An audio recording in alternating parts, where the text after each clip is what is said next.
Hello, Connect Groups, and welcome to 2024. I hope you're blessed this year with your Connect Groups, whether it's a new one or you're coming back to one you're already part of. This year, we are going to be looking at a particular set of verses as a church vision and an umbrella for a lot of the ministry that we're going to be doing. And it comes from Hebrews chapter 12, verse 1 to 3. I'm going to read them for you now. Therefore, since we are surrounded by such a great cloud of witnesses, let us throw off everything that hinders and the sin that so easily entangles, and let us run with perseverance the race marked out for us, fixing our eyes on Jesus, the pioneer and perfecter of faith. For the joy that was set before him, he endured the cross, scorning its shame, and sat down at the right hand of the throne of God. Consider him who endured such opposition from sinners, so that you will not grow weary and lose heart. We're going to focus on especially halfway through verse 1 to halfway through verse 2. And the teaching for this first half of the year up until the end of the summer holidays is called Running by Faith. Now, the Freedom in Christ course that I teach tells an account of a well-known psychic called Ronan the psychic. He wanted to demonstrate his amazing abilities. So he gathered a large crowd around him and he put a blindfold on himself and he told everyone that he was going to drive along the road completely by faith using his psychic powers. And sure enough, the crowd who clapped and cheered saw him put the blindfold on. He got behind the wheel of a car and he drove very confidently into the back of a parked police van. Well, his faith was very strong, but the object of his faith was very faulty. As Christians, we no longer live by sight, we live by faith. What does that mean? Well, from these verses, we can find out. We have been placed by God on a road similar to a marathon of a race. It's called a race, but it's a marathon. It's not a 100-meter sprint. Jesus was the one who started us on this race of perseverance and surrounds us with many examples of what it looks like to run this race. Now, the image that we've just read about in Hebrews chapter 12 draws, I would suggest to you, not on the Greek or Roman kind of amphitheatre. I don't think that's what's going on here at all. As has so far in the book of Hebrews, the writer is drawn on very much the Old Testament images to bring into the present. And the image here in these verses, is drawn on the account of Moses, who is leading the people out of Egypt from their slavery and bondage, in faith in God, on a marathon of a run through the desert with the promised land in sight. He leads them with a great cloud through the desert.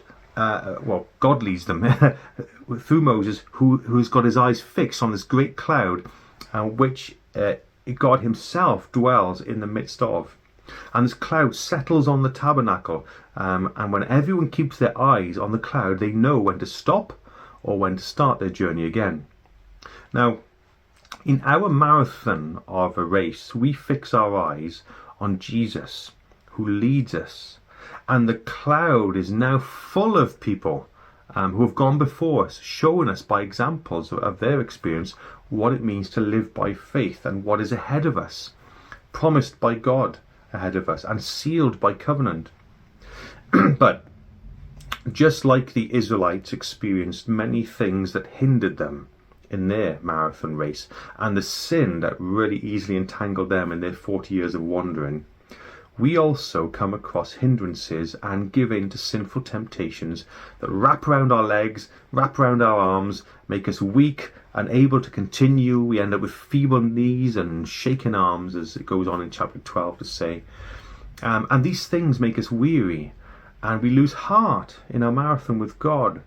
You've been there before, haven't you? Do you remember those times when you were strong once?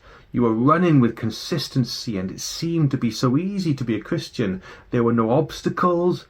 We were committed to the path. We got rid of anything in the way. We were focused.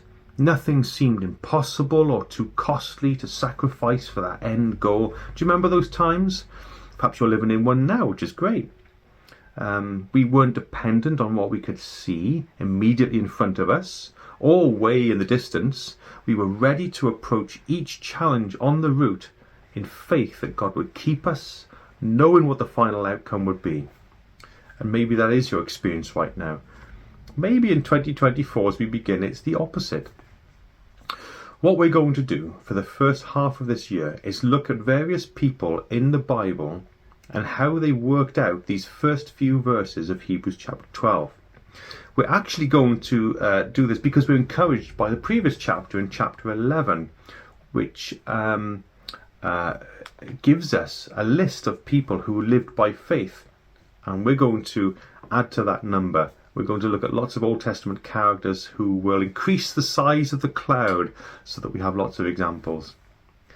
Now, you might not feel that right now you need the encouragement of many people's lives in the Bible of what it means to live by faith, because you're doing it right now and you're quite comfortable. But guaranteed, in 2024, as the year goes by, or sometime in the future, you're going to find that weariness, that difficulty. You're going to find sin that easily entangles you. You're going to lose heart. You are going to be hindered in your race in some way, because that's what it means to be a human being this side of heaven who's trusting in Jesus. We're going to find those obstacles. So it will be relevant at some point for you and may help prepare you for those moments. Every week, we're going to hopefully end up with a fresh focus on Jesus, who shows us ultimately how to run that marathon of faith to our appointed end.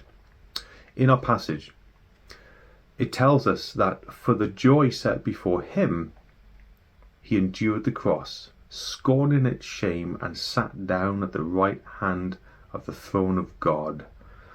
In his marathon, the end of the road was his appointed place, sitting at the right hand of God, with the sins of a great multitude paid for.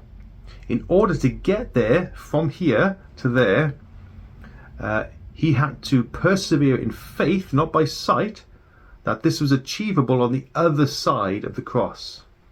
And because he believed this promise of God, he endured such opposition from sinners and thought that the shame of the cross was not worth considering a good enough reason to stop running.